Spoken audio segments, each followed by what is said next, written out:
জাতীয় থেকে আন্তর্জাতিক প্রান্তিক জনপদ থেকে নগর চারপাশে ঠিক কী ঘটছে এই মুহূর্তে তা নিয়ে আয়োজন এখন চারদিক। আপনাদের সঙ্গে রয়েছে মোর্শেদ মিয়াজি। অন্তর্বর্তী সরকারের জারি করা 133টি অধ্যাদেশ অনুমোদনের জন্য 30 দিনের সময়সীমা শেষ হয়েছে আজ। শেষ দিনে 25টি বিল পাশ হয়। সব মিলিয়ে 117টি অধ্যাদেশ থেকে 91টি বিল আকারে পাশ করেছে জাতীয় সংসদ। তবে বাকি 16টি অধ্যাদেশ এখনও আলোচনায় ওঠেনি। শুক্রবার সকালের অধিবেশনে পাশ হয় 10টি অধ্যাদেশ।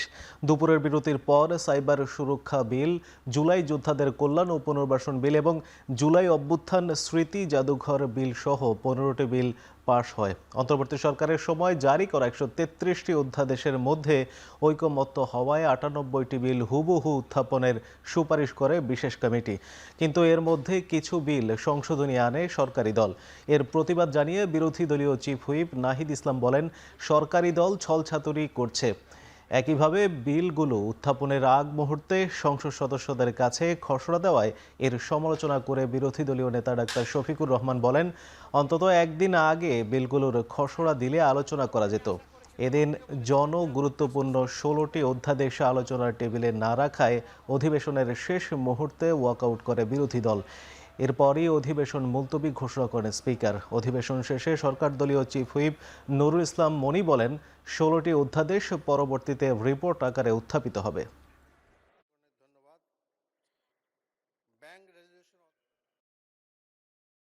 আমরা হাতেই বুট দিয়ে দিয়ে চলবো, আমরা চলেছি, কিন্তু এখন এসে দেখতে পাচ্ছি যে আমাদেরকে আসলে ব্ল্যাক আউট করে দেওয়া হচ্ছে। ওই ব্ল্যাক আউট কেন আমরা হব? মাননীয় স্পিকার, আমি স্মরণ করিয়ে দিচ্ছি, আপনি সেদিন বলেছিলেন রাত 12টা হলেও সেশন কন্টিনিউ করবে এবং সবগুলো আলোচনা হবে। এটা যদি হয়, বসবো, শুনবো, 12টা পর্যন্ত আমরা অংশগ্রহণ করব, কোনো অসুবিধা নাই। অন্তর্বর্তী সরকারের অনেক জাতীয় গুরুত্বপূর্ণ অধ্যাদেশগুলোকে বিলে পরিণত করা, অনেকগুলো বিষয়ে বিএনপির সরকার ওয়াদা ভঙ্গ করেছে। আমাদের কথা ছিল বিশেষ কমিটিতে 98টি অধ্যাদেশ, যেখানে সবাই ঐক্যমত আমরা পোষণ করেছিলাম।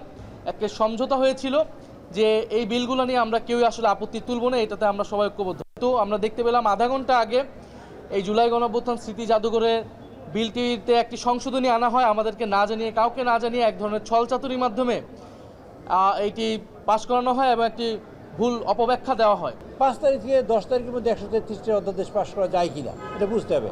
প্রতিটি বিল 900 কপি করে ছাপতে হয়। 133টি বিল আপনি হিসেব করে দেখেন।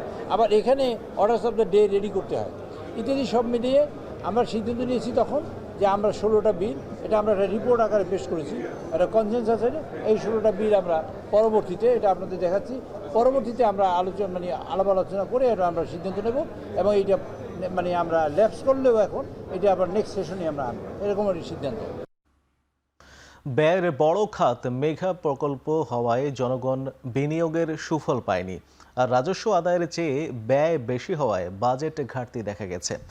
শুক্রবার সকালে জাতীয় সংসদ অধিবেশনে অর্থমন্ত্রী আরও বলেন, উন্নয়নের সুফল যেন প্রতিটি নাগরিক পায়, সেই লক্ষ্যে সৃজনশীল বিষয়গুলোকে অর্থনীতির মূল ধারার সাথে সম্পৃক্ত করে 2034 সালের মধ্যে বাংলাদেশকে একটি $1 ট্রিলিয়ন অর্থনীতিতে পরিণত করাই এই সরকারের লক্ষ্য।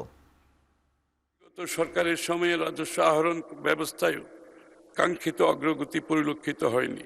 রাজস্ব আদায় বৃদ্ধির চেয়ে ব্যয়ের পরিমাণ বৃদ্ধি পাওয়ায় বাজেট ঘাটতি কমানো যাচ্ছে না। মাননীয় স্পিকার, প্রকল্প ছিল অতি মূল্যায়িত এবং এগুলির সম্ভাব্যতা যাচাই ও বেশিরভাগ ক্ষেত্রে সঠিকভাবে করা হয়নি।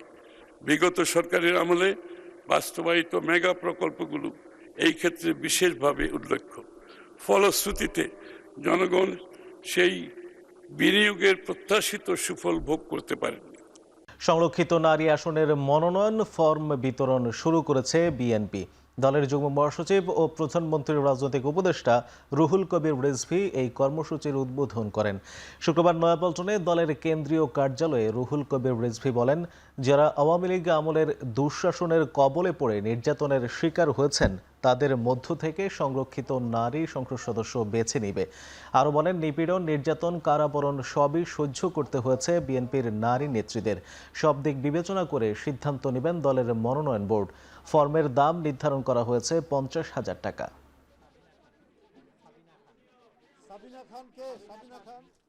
দলের যে পার্লামেন্টারি বোর্ড, সেই বোর্ড সিদ্ধান্ত নেবেন সব কিছু বিবেচনা করেই, অর্থাৎ আপনাদের আন্দোলনের ভূমিকা, বিগত 16 বছরের আন্দোলনের ভূমিকা, 17 বছরের আন্দোলনের ভূমিকা, আপনাদের দক্ষতা এবং পার্লামেন্টে কথা বলার যে যোগ্যতা এবং অন্যান্য সমস্ত যে যোগ্যতা থাকা দরকার, সবগুলো বিবেচনা করেই মানে দলের নীতি নির্ধারণী ফোরাম বা বোর্ড, যেটাই বলি আমরা, তারা সিদ্ধান্ত নেবেন। শেরপুরের নির্বাচন ও বগুড়ার উপনির্বাচনের ফলাফল বাতিল করে পুনরায় নির্বাচনের দাবি জানিয়েছেন জামায়াতের সেক্রেটারি জেনারেল মিয়া গোলাম পরওয়ার। বলেন, জাল ভোট ও কেন্দ্র দখলের মাধ্যমে প্রমাণিত হয়েছে বিএনপি নব্য ফ্যাসিবাদী হয়ে ওঠার চেষ্টা করছে। শুক্রবার বাইতুল মোকাররমের উত্তর গেইটে সমাবেশে জামায়াতের সেক্রেটারি জেনারেল আরও অভিযোগ করেন, নির্বাচনে হামলা ও অনিয়মে জড়িতদের এখনও গ্রেপ্তার করা হয়নি। বলেন, বৃহস্পতিবার দুটি আসনের নির্বাচন আবারও প্রমাণ করেছে দলীয় সরকারের অধীনে সুষ্ঠু নির্বাচন সম্ভব নয়। সরকার গঠনের পর বিএনপি গণভোটে জনগণের রায়কে উপেক্ষা করেছে বলেও মন্তব্য করেন মিয়া গোলাম পরওয়ার। রাজনৈতিক সংকট সংসদে সমাধানের আহ্বান জানিয়ে বলেন, গণভোটের রায় সংসদে বাস্তবায়ন না হলে জনগণকে সঙ্গে নিয়ে রাজপথে আন্দোলনের মাধ্যমে দাবি আদায় করা হবে।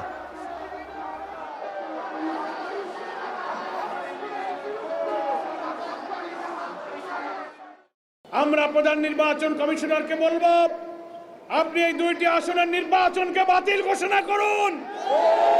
যে পরিমাণ অনিয়ম, গুরুতর অভিযোগ সোশ্যাল মিডিয়ায় ছড়িয়ে পড়া ছবি প্রমাণ করে, সেই নির্বাচন একতরফাভাবে বিএনপির প্রার্থীরা দখল করে তারা কেটে কুটে ভর্তি করে নিয়েছে। এই নির্বাচন আমরা মানি না। নির্বাচন বাতিল করতে হবে। এই দুইটি আসনের পুনর্নির্বাচন দাবি করছে। যারা হামলা করেছে, ভোট কেটেছে, আমাদের লোকদেরকে মেরে মেরে কুপিয়ে ক্ষতবিক্ষত করেছে, তাদেরকে আমরা গ্রেফতার দাবি করছি। পহেলা বৈশাখকে সামনে রেখে রাজধানীতে নিরাপত্তা তৎপরতা বাড়িয়েছে আইন শৃঙ্খলা বাহিনী। এর অংশ হিসাবে রাজধানীর মাতুয়াইল এলাকায় যৌথ টহল কার্যক্রম চালায় ডিবি এবং সিটিসি। এ সময় ডিবির K9 ইউনিট ব্যবহার করা হয়। রাজধানীর গুরুত্বপূর্ণ এই প্রবেশ দ্বারে সন্দেহভাজন বাস ও মাইক্রোবাস থামিয়ে চেক করা হয়। এ সময় কোনো মাদক বা বিস্ফোরক আছে কিনা তা পরীক্ষা করা হয়।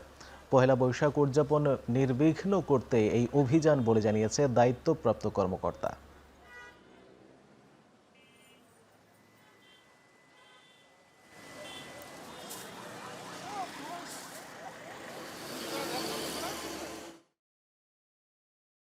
পহেলা বৈশাখকে সামনে রেখে ঢাকা বিশ্ববিদ্যালয়ের চারুকলায় চলছে জোর প্রস্তুতি। লোকজ ঐতিহ্য, প্রতীকী মোটিফ আর সমসাময়িক বার্তার মেলবন্ধনে তৈরি হচ্ছে এবারের শোভাযাত্রা। নববর্ষের ঐকতান, গণতন্ত্রের পুনরুত্থান প্রতিপাদ্যে হবে এবারের আয়োজন। শিক্ষার্থীদের হাতে বাঁশ, কাঠ আর রঙে গড়ে উঠেছে বিশাল সব প্রতীকী কাঠামো, যেখানে প্রতিটি মোটিফই বহন করছে আলাদা বার্তা। এবারের শোভাযাত্রায় স্থান পাচ্ছে লাল ঝুটির মোরগ, দোতারা, কাঠের হাতি, পায়রা ও টেপা ঘোড়া, যেগুলো তুলে ধরছে বাংলার লোকজ ঐতিহ্য ও জীবনের প্রতিচ্ছবি। একই সঙ্গে দেয়াল জুড়ে আঁকা হচ্ছে গ্রাম বাংলার নিসর্গ, মুখোশ ও বিভিন্ন প্রাণীর চিত্র, যা পুরো আয়োজনকে করে তুলছে আরও বর্ণিল। এই প্রস্তুতি শুধু শিল্পীদের মধ্যেই সীমাবদ্ধ নয়। চারুকলায় ভিড় করছেন নানা বয়সী মানুষ, যারা প্রত্যক্ষ করছেন একটি সাংস্কৃতিক জাগরণের মুহূর্ত। এইবার খুব সুন্দর একটা জিনিস তৈরি করছেন, সেটা হলো দোতারা। এটা একটা প্রতিবাদও বলতে পারেন বা আমাদের শিকড়ের একটা যন্ত্র বলতে পারেন।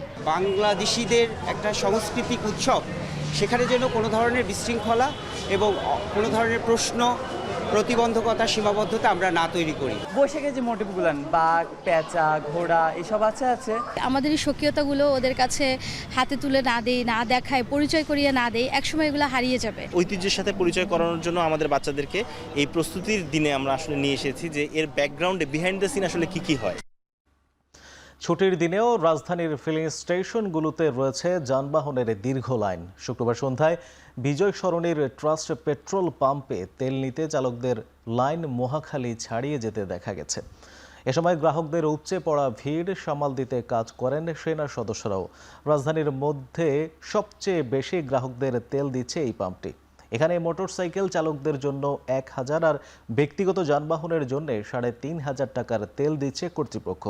দীর্ঘ লাইনের একই চিত্র বাকি পাম্পেও। এদিকে পরীক্ষামূলকভাবে সরকারের পক্ষ থেকে চালু করা হচ্ছে ফুয়েল পাস। প্রাথমিক অবস্থায় আসাদ গেটের সোনার বাংলা ও ট্রাস্ট পাম্পে তেল নিতে বাইকারদের দেখাতে হবে এই পাস। এছাড়াও তেল মজুতকারীদের বিরুদ্ধেও অভিযান চলমান রাখা হয়েছে বলে জানিয়েছে জ্বালানি মন্ত্রণালয়। নেওয়া হচ্ছে আইনানুগ ব্যবস্থা।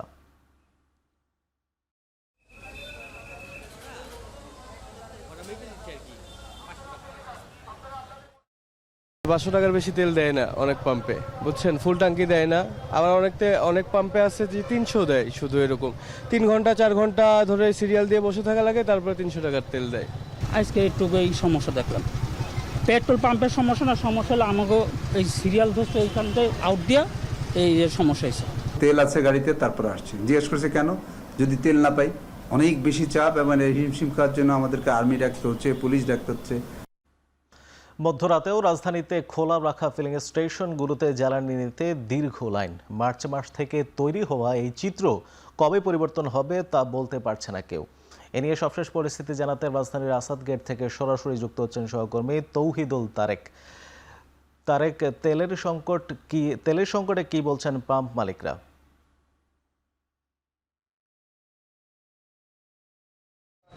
মোর্শেদ, যে বিষয়টি উল্লেখ করতে চাই যে এইমাত্র একজন আমাদেরকে বলে গেলেন যে তিনি এই তেলের পাম্পে সন্ধ্যা 7টায় সিরিয়াল দিয়েছিলেন, এইমাত্র তেল পেয়ে চলে যাচ্ছেন। এবং যে প্রশ্নটি করেছেন যে পাম্প কর্তৃপক্ষ আসলে তেলের সংকট নিয়ে কি বলছে, তাদের বক্তব্য আসলে গেল 1 মাস ধরে আমরা যা শুনছি তাই কিন্তু এখনও রয়েছে যে ডিপো থেকে তারা পর্যাপ্ত তেল পাচ্ছে না, যেটাকে আমরা বলছি যে যোগান এবং চাহিদার সাথে মিল না থাকার কারণে এই দীর্ঘ লাইন আমরা দেখতে পাচ্ছি। এই বিষয়টি তারা বারবার বলছেন। তবে আপনাদেরকে এই ফুয়েল স্টেশনের একটা নতুন চিত্র একটু তুলে ধরতে চাই যে সরকারের পক্ষ থেকে গতকাল একটি ঘোষণা এসেছে যে তারা 2টি ফুয়েল স্টেশনে রাজধানীর সেখানে ফুয়েল পাম্পের জন্য একটি অ্যাপ, ফুয়েল অ্যাপের পরীক্ষামূলক কার্যক্রম শুরু করেছে, যেখানে এই অ্যাপের মাধ্যমে বিশেষ করে বাইকারদের জন্য, বাইকাররা এই অ্যাপটি ব্যবহার করে তেল গ্রহণ করবেন। এর লাভটি হচ্ছে যে কেউ যাতে অতিরিক্ত তেল গ্রহণ করে সংকট তৈরি এবং একই সাথে আবার যারা এই অ্যাপটি ব্যবহার করবেন তারা যেই পাম্প থেকে তেল নিচ্ছেন সেই তেলের মজুদ কতটুকু রয়েছে তার বিস্তারিত তথ্য কিন্তু তারা পাবেন। তো এই পরীক্ষামূলক কার্যক্রমের মধ্য দিয়েই কিন্তু এই পাম্পে তেল গ্রহণ চলছে সোনার বাংলা এই ফুয়েল স্টেশনে। এবং আমাদেরকে জানানো হয়েছে যে আগামীকাল থেকে কিন্তু এই অ্যাপ ছাড়া কাউকে তেল সরবরাহ করা হবে না। এই ব্যবস্থার মাধ্যমে আসলে কতটুকু এটি আসলে কাজে আসবে সেটি আসলে আর কয়েকদিন পরে হয়তো বোঝা যাবে। তবে যে বিষয়টি বলতে চাই যে গেল 1 মাস ধরে আমরা যে চিত্র দেখছি রাজধানীর ফুয়েল পাম্পগুলোতে, ফুয়েল স্টেশনগুলোতে, সেই চিত্র কিন্তু এখনও অপরিবর্তিত। বিশেষ করে মধ্যরাতের এই সময়টাতে বেশিরভাগ পাম্পই বন্ধ হয়ে যায়। আমরা জানি যে এই পাম্পটি বেশিরভাগ সময় খোলা থাকে, কিন্তু যতক্ষণ পর্যন্ত তেল থাকে ততক্ষণ পর্যন্তই আসলে তারা এই জ্বালানি সরবরাহ করে থাকেন। এরপরে কিন্তু আর সরবরাহ করা যায় না, যার কারণে আসলে দীর্ঘ লাইন দিয়ে যেই বাইকাররা কিংবা যে ব্যক্তিগত গাড়িগুলো এখানে আসেন সেই গাড়িগুলো কিন্তু লাইনের একটা পর্যায়ে এসে তারা আসলে হতাশ হয়ে ফিরে যেতে হয় তাদেরকে, কারণ তারাও আসলে 4-5 ঘন্টা অপেক্ষা করে এখানে তাদের জ্বালানি সংগ্রহ করতে হচ্ছে। কিন্তু এই চিত্র আসলে কবে পরিবর্তন হবে সেই বিষয়টি প্রশ্ন কিন্তু তারা রাখছেন। সেটি কিন্তু এখন দেখার বিষয় যে এই যে ভোগান্তি, এই ভোগান্তি আসলে কবে শেষ হবে। এই ছিল আমার কাছে সবশেষ। রাজধানীর আসাদ গেট থেকে তেল সরবরাহের সফরে জানাচ্ছিলেন সহকর্মী তৌহিদুল তারেক। এদিকে নারায়ণগঞ্জের সিদ্ধিরগঞ্জে অবৈধভাবে মজুত করা 13,500 লিটার ডিজেল জব্দ করা হয়েছে। এই ঘটনায় 2 জনকে গ্রেপ্তার করেছে পুলিশ। শুক্রবার সন্ধ্যায় নারায়ণগঞ্জ সদর উপজেলা নির্বাহী কর্মকর্তা মোহাম্মদ ফয়েজ উদ্দিনের নেতৃত্বে এই অভিযান পরিচালিত হয়। অভিযানে একটি প্রতিষ্ঠানের অবৈধভাবে মজুত করা ডিজেল সহ 2টি ট্যাঙ্ক লরি জব্দ এবং ফিলিং স্টেশনের মিটার সংযুক্ত ট্যাঙ্ক সিলগালা করা হয়। এ ঘটনায় বিশেষ ক্ষমতা আইনে সিদ্ধিরগঞ্জ থানায় মামলা দায়েরের আদেশ দেন ভ্রাম্যমাণ আদালত। এ ঘটনায় জড়িত 2 কর্মচারীকে গ্রেপ্তার করা হয়। নির্বাহী ম্যাজিস্ট্রেট জানায়, অভিযানে ট্যাঙ্কার দুটির বৈধ কাগজপত্র দেখাতে ব্যর্থ হওয়ায় জব্দ করা হয়। এসব লরিতে আনুমানিক 13,500 লিটার ডিজেল ছিল।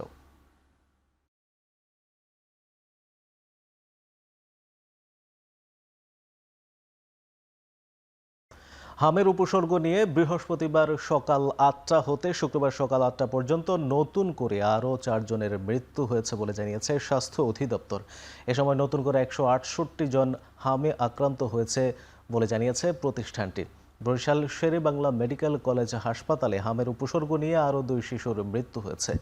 ময়মনসিংহেও 1 শিশুর মৃত্যু হয়েছে। এ নিয়ে ময়মনসিংহে 10 জনের মৃত্যু হলো। এদিকে হামের হটস্পট রাজশাহীতে শুক্রবার সকাল পর্যন্ত কারও মৃত্যু হয়নি, তবে নতুন করে হাসপাতালে ভর্তি হয়েছে 29 জন। কুমিল্লায় হামের উপসর্গ নিয়ে নতুন করে হাসপাতালে ভর্তি হয়েছেন আরও 26 জন। এদিকে আগামী 12 এপ্রিল থেকে দেশের 5 সিটি কর্পোরেশন ও জেলা পর্যায়ে সারা দেশে হামের টিকা দেওয়া হবে বলে নীলফামারীতে জানিয়েছে স্বাস্থ্য সচিব।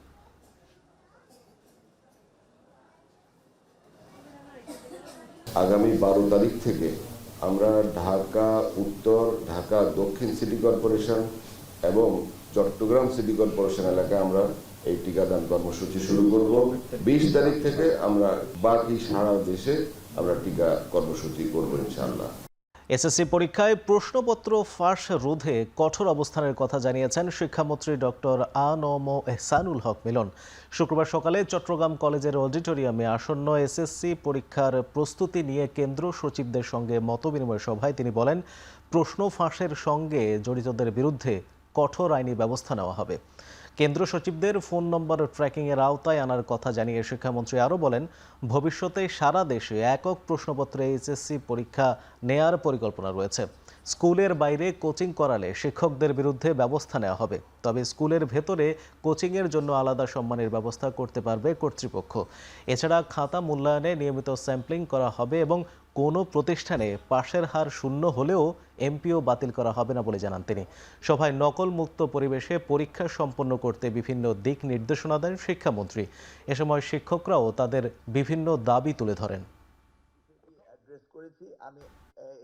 কেন্দ্রের থেকে বাইরে থেকে সহযোগিতা করে নকল দেওয়া হয় এবং তাদেরকে যদি পুলিশ অ্যারেস্ট করে তাদেরকে কিন্তু কোনো আইনের আওতায় আনা যায় না, কোনো আইন নেই। সেই জন্য 1980 পাবলিক পরীক্ষা অ্যাক্ট এটাও ঢুকানো হয়েছে। প্রশ্নপত্র ফাঁস কোনো অবস্থাতেই আমরা হতে দেব না এবং হতে পারবে না। বিচার বিভাগের জন্য আলাদা সচিবালয় প্রতিষ্ঠায় হাইকোর্টের রায় চূড়ান্ত নয়। সুপ্রিম কোর্টে আপিল নিষ্পত্তির মধ্য দিয়ে বিষয়টি নিষ্পত্তি হবে বলে জানিয়েছেন attorney general barrister Ruhul Quddus Kajal. শুক্রবার সকালে ঝিনাইদহের কোর্ট চাঁদপুরে মতবিনিময় সভায় তিনি এই কথা বলেন। এ সময় বিচার বিভাগের স্বাধীনতা নিশ্চিত করার জন্য যা করা দরকার তাই করবে সরকার বলে জানান অ্যাটর্নি জেনারেল। রাইটও কিন্তু হাইকোর্ট মনে করেন চূড়ান্ত, তো আমরা সেক্ষেত্রে অপেক্ষা করব। সরকারের পক্ষ থেকে ইতিমধ্যেই আপনারা জানেন সরকারের অবস্থান পরিষ্কার করা হয়েছে। এটা এখন সুপ্রিম কোর্টে আপিল দায়ের করা হবে এবং সেই আপিল নিষ্পত্তির মাধ্যমে এই বিষয়টি চূড়ান্ত নিষ্পত্তি হবে।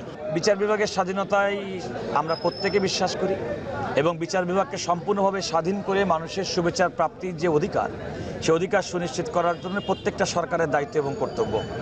বর্তমান যে নতুন সরকার বাংলাদেশের রাষ্ট্র ক্ষমতার দায়িত্বে আছেন তারাও কিন্তু একইভাবে বলছেন তারা বিচার বিভাগের স্বাধীনতায় সম্পূর্ণভাবে আস্থাশীল এবং তারা সেটা করবেন। স্থানীয় নির্বাচনের আগে ঢাকায় নতুন ভোটার তালিকা তৈরির দাবি জানিয়েছেন ঢাকা দক্ষিণের প্রশাসক আব্দুস সালাম। শুক্রবার সকালে ঢাকা বিশ্ববিদ্যালয়ের শিববাড়ি এলাকায় এক বৃক্ষরোপণ কর্মসূচি উদ্বোধনী অনুষ্ঠানে তিনি এই কথা বলেন। ঢাকা দক্ষিণের প্রশাসক বলেন, ঢাকা শহরে যারা থাকেন তারাই এখানের ভোটার হবেন। বাইরে থেকে ভোটার ভাড়া করে এনে ভোটার হওয়া চলবে না। অনেক বাড়ির মালিক বা বাড়িওয়ালা জানেন না যেখানে ভোটার ছিল 10 জন সেখানে হয়ে গেছে 150 জন। দক্ষিণের প্রশাসক আরও বলেন, আওয়ামী লীগ সরকার দলীয়করণ করার জন্য স্থানীয় নির্বাচনে দলীয় প্রতীক রেখেছিল। ঢাকা দক্ষিণ সিটির উদ্যোগে প্রতি বছর 60,000 বৃক্ষরোপণ করা হবে। আগামী 5 বছরে 3 লাখ গাছ লাগানোর উদ্যোগ নেওয়া হয়েছে। অনুষ্ঠানে ঢাকা বিশ্ববিদ্যালয়ের উপাচার্য অধ্যাপক ABM ওবায়দুল ইসলাম বলেন, নির্মল বায়ু পেতে হলে বৃক্ষরোপণের কোনো বিকল্প নেই। ঢাকা শহরে অধিবাসী যারা, ঢাকায় বসবাস করেন যারা, তারাই ঢাকায় ভোটার হবে। ওই বাইরের থেকে ভোটার ভাইয়ের করে না, এখানে ভোটার চলবে না। সেই কারণে আমরা বলবো নতুন ভোটার তালিকা ঢাকায় বানাইতে হবে। যারা ঢাকা শহরে থাকেন তারা এখানে ভোটার হন, ঢাকা শহরে থাকেন না, একদিনের জন্য ঢাকা শহরে এসে ভোট দিবেন আবার চলে যাবেন, ওইটা অন্তত হবে না। কাজে এই ব্যাপারে নির্বাচন কমিশনকে অবশ্যই আমি ভূমিকা নিতে বলবো। 5 বছরে 3 লক্ষ গাছ ঢাকা মহানগরীতে আমরা লাগাবো। সুন্দরবনের সাতক্ষীরা রেঞ্জে বন বিভাগের টহল টিমের সঙ্গে বনদস্যুদের গোলাগুলির ঘটনা ঘটেছে। এ ঘটনায় 3টি দেশীয় অস্ত্র ও 4 রাউন্ড গুলি উদ্ধার করেছে বন বিভাগ। শুক্রবার রাতে সাতক্ষীরা রেঞ্জ কার্যালয়ে প্রেস ব্রিফিংয়ে এই তথ্য জানান বিভাগীয় বন কর্মকর্তা AZM হাসানুর রহমান। জানান, কোবাদক ও বুড়ি গোয়ালিনী স্টেশন টহল দল নিয়মিত অভিযান চালায়। এরই অংশ হিসেবে কোবাদক স্টেশনের কঞ্চির খালের বাইনতলা এলাকায় টহলের সময় বনের ভিতরে 7 থেকে 8 জন দুষ্কৃতিকারীর উপস্থিতি টের পাওয়া যায়। ডাকাত সন্দেহে ধাওয়া দিলে সুন্দরবনের গভীরে পালিয়ে যায় তারা। এ সময় কয়েক রাউন্ড গুলি ছোঁড়া হয়। পরে ঘটনাস্থলে তল্লাশি চালিয়ে অস্ত্র ও গুলি উদ্ধার করে বন বিভাগ।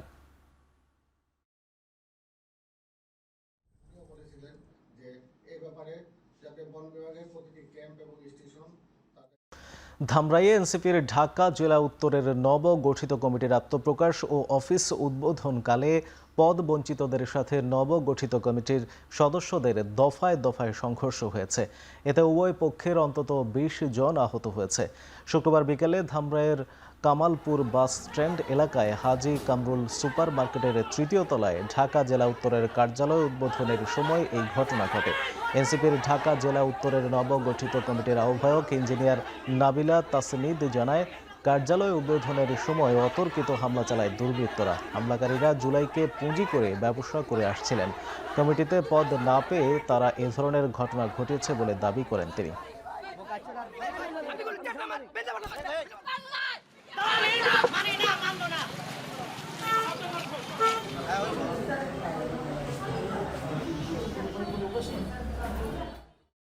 দালালদেরকে, জুলাই ব্যবসায়ীদেরকে এনসিপি ওন করে না। যারা সন্ত্রাসী কর্মকাণ্ড চালিয়েছে আজকে সাধারণ মানুষের উপর, এবং যারা সন্ত্রাসী কর্মকাণ্ড চালিয়েছে জুলাই শহীদদের পরিবারের উপর, তাদেরকে এনসিপি কোনোভাবেই ওন করে না। তার তৃণমূলকে মূল্যায়ন করে না, সেই নেত্রীর অধীনে রাজনীতি হয় না। আজকে এখানে আসার উদ্দেশ্যটা ছিল একটাই, যে আমাদের ধামরাই থানার একটা কমিটি আছে, কমিটির অধীনে একটা কার্যালয় আছে। সেই কার্যালয়ে বসে আমরা সাংগঠনিক কার্যক্রম করি। সেই কার্যালয়কে ডাইভার্ট করে নতুন করে ধামরাই উপজেলার কার্যালয় এখানে স্থাপন করার একটা কুচক্র মহল চেষ্টা করতেছে। কুষ্টিয়ার খোকসা উপজেলার সাতপাখিয়ায় কবরস্থানের গাছ বিক্রি ও আধিপত্য নিয়ে 2 গ্রামবাসীর মধ্যে সংঘর্ষে অন্তত 22 জন আহত হয়েছেন। শুক্রবার দুপুরে এই ঘটনা ঘটে। আহতদের খোকসা উপজেলার স্বাস্থ্য কমপ্লেক্সে ভর্তি করা হয়েছে। পুলিশ জানায়, সাতপাখিয়া কবরস্থানটি 16 বিঘা জমিতে অবস্থিত। কবরস্থানে কোটি টাকার মেহগনি গাছ রয়েছে। কবরস্থানের নিয়ন্ত্রণ নিয়ে সাতপাখিয়া ও বড়ইচারা গ্রামের মধ্যে দীর্ঘদিন ধরে বিরোধ চলে আসছিল। বর্তমান কমিটির উদ্যোগে 10টি মেহগনি গাছ বিক্রি করে মাটি ভরাট শুরু হলে বড়ইচারা গ্রামের লোকজন বাধা দেয়। এ সময় সাতপাখিয়া গ্রামের পক্ষ থেকে প্রতিহতের চেষ্টা করলে দুপক্ষের মধ্যে সংঘর্ষ হয়। খোকসা থানার ওসি মোশাররফ হোসেন জানান, বর্তমানে পরিস্থিতি শান্ত রয়েছে।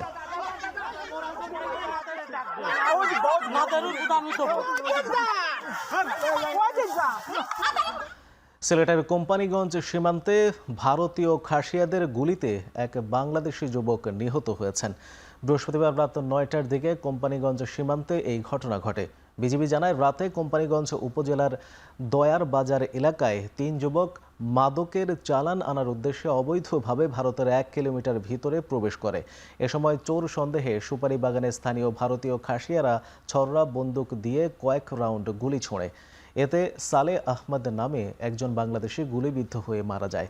নিহত সালেহ আহমেদের সঙ্গে থাকা অপর 2 যুবক তার মরদেহ উদ্ধার করে বাংলাদেশে নিয়ে আসে। নিহত যুবক সহ 3 জনই চোরাচালানের সঙ্গে জড়িত ছিলেন।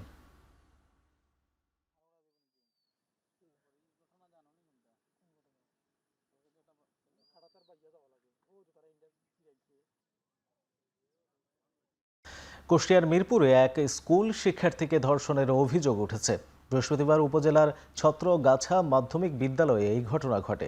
পুলিশ জানায়, ভুক্তভোগী শিক্ষার্থী সকালে বিদ্যালয়ের এসএসসি পরীক্ষার্থীদের বিদায় অনুষ্ঠানে যোগ দিতে বাড়ি থেকে বের হয়ে আর ফেরেনি। পরে বিভিন্ন স্থানে খোঁজাখুঁজির পর রাতে বিদ্যালয়ের ভিতরের একটি কক্ষে থেকে তাকে মুমূর্ষু অবস্থায় উদ্ধার করা হয়। প্রথমে তাকে উদ্ধার করে মিরপুর উপজেলার স্বাস্থ্য কমপ্লেক্স এবং পরে অবস্থার অবনতি হলে কুষ্টিয়ার 250 শয্যা হাসপাতালে ভর্তি করা হয়। স্বাস্থ্য পরীক্ষার পর ধর্ষণের আলামত পাওয়া গেছে বলে জানিয়েছে কুষ্টিয়ার 250 শয্যা হাসপাতালের আবাসিক চিকিৎসক হোসেন ইমাম। এদিকে কারা এই ঘটনা ঘটিয়েছে তা এখনও নিশ্চিত হওয়া যায়নি। রহস্য উদ্ঘাটনে কাজ করছে আইনশৃঙ্খলা বাহিনী বলে জানিয়েছে মিরপুর থানার ভারপ্রাপ্ত কর্মকর্তা শহীদুল ইসলাম।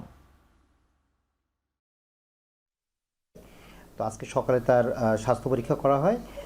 তো স্বাস্থ্য পরীক্ষাতে তার ধর্ষণের আলামত পাওয়া গিয়েছে। রোগী আপাতত আশঙ্কামুক্ত। মেহেরপুরে মাদ্রাসা শিক্ষকের বিরুদ্ধে এক শিশুকে নির্যাতন ও বলাৎকারের অভিযোগ উঠেছে। এই ঘটনায় অভিযুক্ত শিক্ষক নুরুদ্দিনকে গ্রেপ্তার করেছে পুলিশ। বৃহস্পতিবার রাতে মুজিবনগরে এই ঘটনা ঘটে। স্থানীয়রা জানায়, মাদ্রাসার আরবি শিক্ষক নূর উদ্দিন শিক্ষার্থীদের বিভিন্ন সময়ে গভীর রাতে একাধিকবার কক্ষে নিয়ে নির্যাতন করে। খবর পেয়ে ভুক্তভোগীর বাবা দ্রুত মাদ্রাসায় ছেলের সাথে কথা বলে ঘটনার সত্যতা সম্পর্কে জানেন। স্থানীয়দের মধ্যেও এ নিয়ে ক্ষোভ ছড়িয়ে পড়ে এবং আরও শিশুর সাথে একই ঘটনার অভিযোগ ওঠে। পরিস্থিতি উত্তপ্ত হলে ক্ষুব্ধ জনতা মাদ্রাসা ঘেরাও করে। এ সময় খবর পেয়ে পুলিশ ঘটনাস্থলে পৌঁছে পরিস্থিতি নিয়ন্ত্রণে আনে এবং অভিযুক্ত শিক্ষককে গ্রেপ্তার করে। এ ঘটনায় ভুক্তভোগীর পরিবার থানায় লিখিত অভিযোগ করে। তদন্ত করে প্রয়োজনীয় আইনানুগ ব্যবস্থা নেওয়ার কথা জানায় পুলিশ।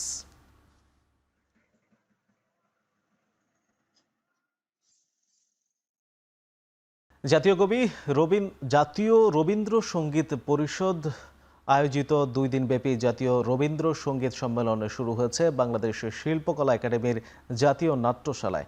সকালে দেশের বিভিন্ন স্থান থেকে বিশ্বকবির ভক্তরা জড়ো হন অনুষ্ঠানে।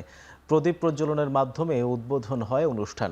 উদ্বোধনী বক্তব্যে অধ্যাপক সিরাজুল ইসলাম চৌধুরী বলেন, রবীন্দ্রনাথের গান আমাদেরকে গাইতে হয়, কেননা আমাদের দেশ, সংস্কৃতি, প্রকৃতি, পরিবেশ, ইতিহাস, ঐতিহ্য এই গানের মধ্যে আছে।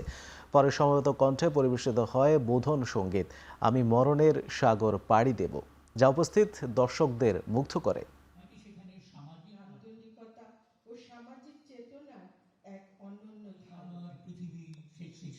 রবীন্দ্রসঙ্গীত আমাদের মানবিক মূল্যবোধ, নান্দনিকতা ও সামাজিক চেতনার এক অনন্য ধারক। শিক্ষা ও সঙ্গীতের মেলবন্ধন আমাদের মননকে প্রসারিত করে। গান এবং প্রাণ অঙ্গাঙ্গিকভাবে জড়িত।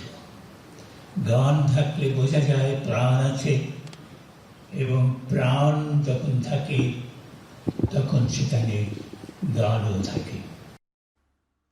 নওগাঁর লেখক, নওগাঁর বই প্রতিবাদে স্থানীয় লেখকদের বই নিয়ে দিনব্যাপী পথ বইমেলা হয়েছে। জেলা পরিষদের পার্ক গেটে বইমেলার উদ্বোধন করেন বরেণ্য কবি আতাউল হক সিদ্দিকী। বইমেলাতে জেলার 70 জন লেখকের অন্তত 200টি বই স্থান পেয়েছে। গল্প, কবিতা, উপন্যাস, প্রবন্ধ ও শিশুদেরও বই রয়েছে। নতুন প্রজন্ম ও নওগাঁবাসীর কাছে নওগাঁর লেখকদের তুলে ধরা এবং পরিচিতি বাড়ানোই বই মেলার উদ্দেশ্য বলে জানান মেলার আয়োজকরা। এরকম আয়োজনের মাধ্যমে তরুণদের মোবাইল ও সামাজিক মাধ্যমের আসক্তি অনেকটাই কমবে বলে প্রত্যাশা আয়োজকদের।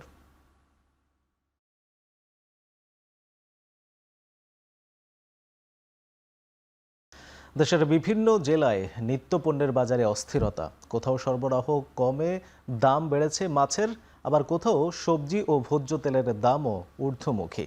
ছুটির দিনে মাগুরায় মাছের বাজারে ক্রেতা থাকলেও সরবরাহ কম, যে কারণে বেড়েছে মাছের দাম।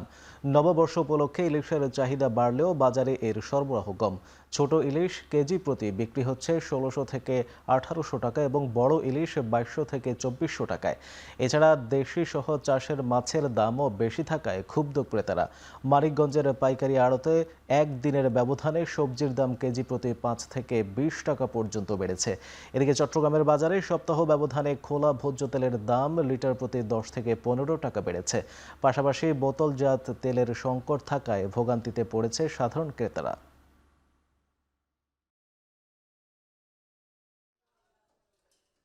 ইলিশ মাছ একটু আমদানি কম, এর জন্য মাছের দামটা একটু বেশি। সামনে পয়লা বৈশাখ উপলক্ষে আমদানি খুবই কম, যে কারণে দামটা একটু বেশি যাচ্ছে। মাছ কোথার থেকে কেন? মাছই তো নাই। ১ টাকার মাল ৬ টাকা, বেচতে গেলে বেচতে পারে না, কিনতে গেলে ঠেলা কোথায়। কালকে তো বৃষ্টি ছিল, আজকে সকালবেলা লেবু আর শশা ছাড়া সবটা সবজির দামই ১০ টাকা ২০ টাকা বাড়তি। এবার আন্তর্জাতিক প্রসঙ্গ। দক্ষিণ আফ্রিকায় দুর্বৃত্তদের গুলিতে নিহত হয়েছেন ঠাকুরগাঁওয়ের রানীশংকৈল উপজেলার প্রবাসী সোহান। নিহতের মরদেহ দেশে ফিরিয়ে আনার জন্য সরকারের কাছে আকুতি জানিয়েছেন তার পরিবার। বৃহস্পতিবার রাতে দক্ষিণ আফ্রিকার জোহানেসবার্গের অদূরে কেতলেহং এলাকায় এই ঘটনা ঘটে। নিহত সোহান ঠাকুরগাঁও জেলার রানীশংকৈল উপজেলার কাশীপুর ইউনিয়নের চিকনমাটি গ্রামের দুলাল হোসেনের ছেলে। তিনি সেখানে একটি মুদি দোকানে কর্মচারী হিসেবে কর্মরত ছিলেন। ঘটনার দিন সন্ধ্যায় তিনি দোকানের মালিকের সঙ্গে কাজ করছিলেন। সে সময় হঠাৎ লোডশেডিং হলে দোকানের মালিক মোমবাতি আনতে পেছনের দিকে গেলে আগে থেকে ওঁত পেতে থাকা দুর্বৃত্তরা অতর্কিত গুলি চালায়। এতে ঘটনাস্থলেই সোহানের মৃত্যু হয়।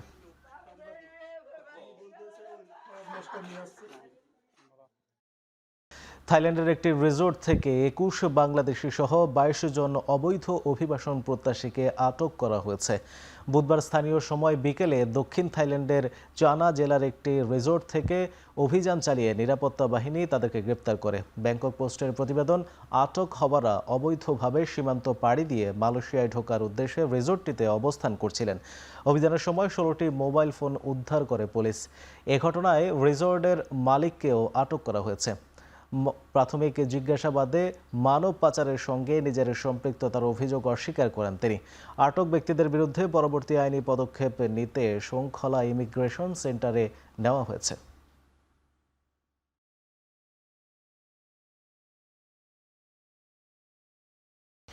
মালয়েশিয়ায় যেতে ইচ্ছুক বাংলাদেশিদের জন্য অভিবাসন ব্যয় কমানো এবং নিয়োগ প্রক্রিয়ায় স্বচ্ছতা নিশ্চিতে ঐকমত্যে পৌঁছেছে কুয়ালালামপুর ও ঢাকা। বিশেষ করে সিন্ডিকেট মুক্ত নিয়োগ ব্যবস্থা চালুর উপর জোর দিয়েছে বাংলাদেশ। শুক্রবার কুয়ালালামপুরে বাংলাদেশ হাই কমিশন আয়োজিত সংবাদ সম্মেলনে এসব তথ্য জানান প্রবাসী কল্যাণ ও বৈদেশিক কর্মসংস্থান মন্ত্রী আরিফুল হক চৌধুরী ও প্রধানমন্ত্রীর উপদেষ্টা মাহদি আমিন। উপদেষ্টা জানান, মালয়েশিয়া সরকার কৃত্রিম বুদ্ধিমত্তা ভিত্তিক নিয়োগ ব্যবস্থা চালুর পরিকল্পনা করছে, যা নিয়োগ প্রক্রিয়াকে আরও স্বচ্ছ ও জবাবদিহিতামূলক করবে। এছাড়াও অভিবাসন ব্যয় উল্লেখযোগ্যভাবে কমিয়ে এনে শ্রমবান্ধব নীতিমালা প্রণয়নে সরকার কাজ করছে বলেও জানানো হয় সংবাদ সম্মেলন থেকে। প্রসেস আছে, তো খালি শুধু বাংলাদেশের পলিসি বেলায় তো আরেকটা দেশের তার নিজস্ব। আমরা এখানে যারা অবৈধ রয়েছেন ওনাদের ডকুমেন্টেশনের বিষয়ে কথা বলেছি। এখানে যারা গ্র্যাজুয়েট হিসেবে পাশ করছেন ওনারা কিভাবে আর একটু লম্বা সময় থাকতে পারেন সেটা নিয়ে আমরা কথা বলেছি। আমরা কথা বলেছি সুযোগ সুবিধা বাড়ানোর জন্য, সবচেয়ে জোর দিয়ে বলেছি সিন্ডিকেট ভাঙার জন্য। লেবাননে ইসরায়েলের বিমান হামলায় দীপালি নামে এক প্রবাসী বাংলাদেশি নারী নিহত হয়েছেন। শুক্রবার দীপালির নিহত হওয়ার খবর নিশ্চিত করেছে বৈরুতের বাংলাদেশ দূতাবাস। দূতাবাস জানায়, বুধবার হামরা এলাকায় ইসরায়েলি সেনাবাহিনীর হামলায় নিহত হন দীপালি। তার মরদেহ বৈরুতের রফিক হারিরি হাসপাতালের মর্গে রাখা হয়েছে। নিহত দীপালির বাড়ি ফরিদপুরের চর ভদ্রসন উপজেলায়। তার মৃত্যুতে শোক জানিয়েছেন লেবাননের বাংলাদেশ দূতাবাস।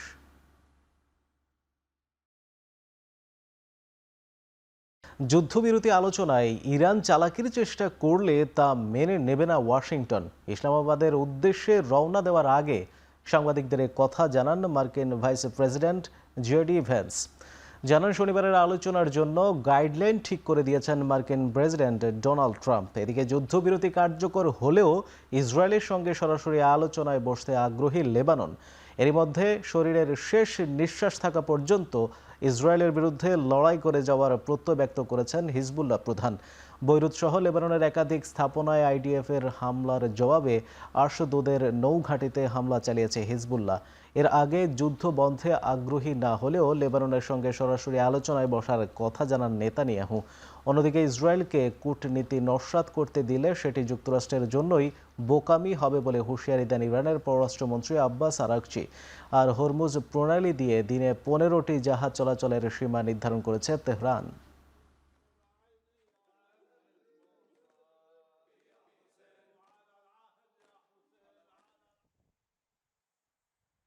অর্থোডক্স ইস্টার উপলক্ষে ইউক্রেনের সঙ্গে চলমান যুদ্ধে 2 দিনের যুদ্ধবিরতি ঘোষণা করেছেন রুশ প্রেসিডেন্ট ভ্লাদিমির পুতিন।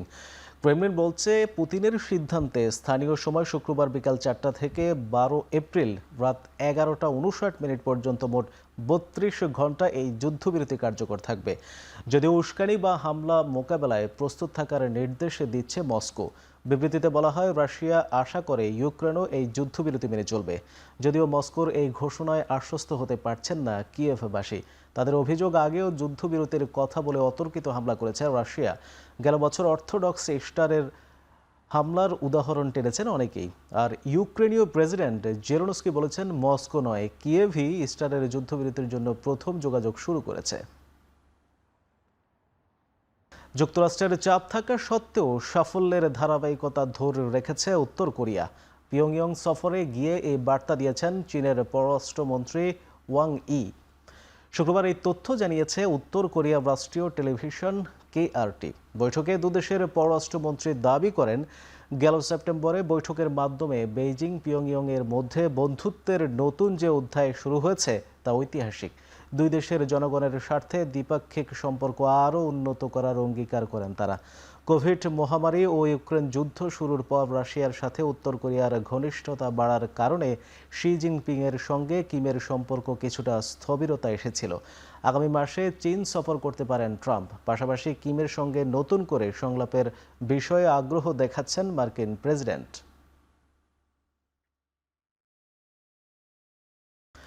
হাওয়াইয়ের কিলাউয়া আগ্নেয়গিরির চূড়া থেকে অনেকটা নাটকীয়ভাবেই নির্গত হচ্ছে লাভার ফোয়ারা।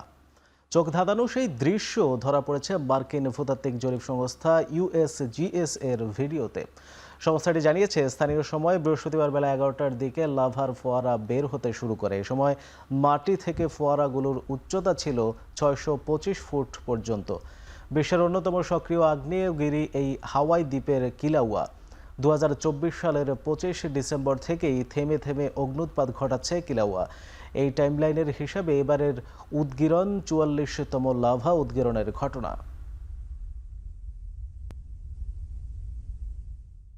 অভিযান শেষের আগে আর্টেমিস 2 মিশনে অংশ নেয়া নভোচারীদের সঙ্গে কথা বলে তাদের অভিনন্দন জানিয়েছেন মার্কিন আইন প্রণেতারা।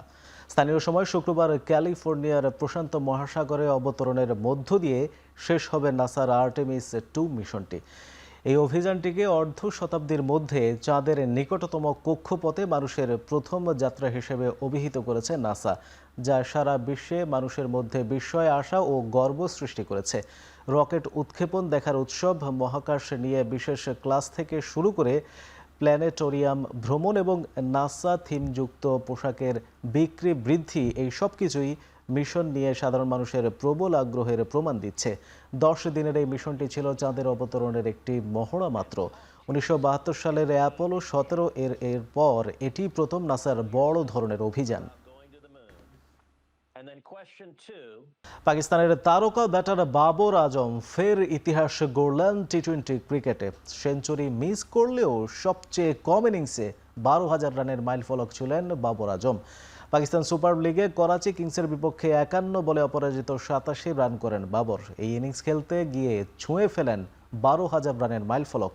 মাত্র 338 ইনিংসে রেকর্ড গড়ে ভেঙে দেন ক্রিস গেইলের রেকর্ড।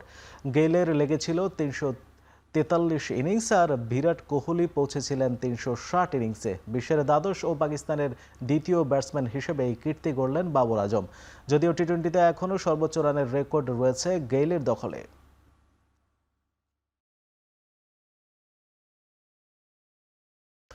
বিশ্ব টেস্ট চ্যাম্পিয়নশিপের পরের চক্রে বড় ধরনের পরিবর্তনের ভাবনা চলছে।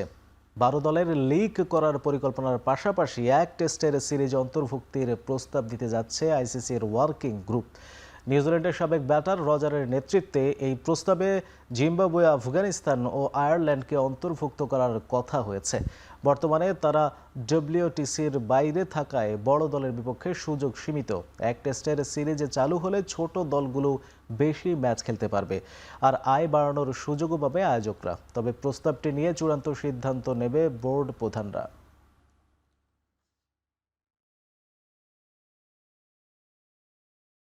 শেষ করছি এখন চারদিক। এখন টেলিভিশন ওয়েবসাইটে দেখতে ভিজিট করুন www.ekhon.tv। এছাড়া ফেসবুকে দেখতে ভিজিট করুন facebook.com/tv.ekhon এবং ইউটিউবে দেখুন youtube.com/c/ekhon tv।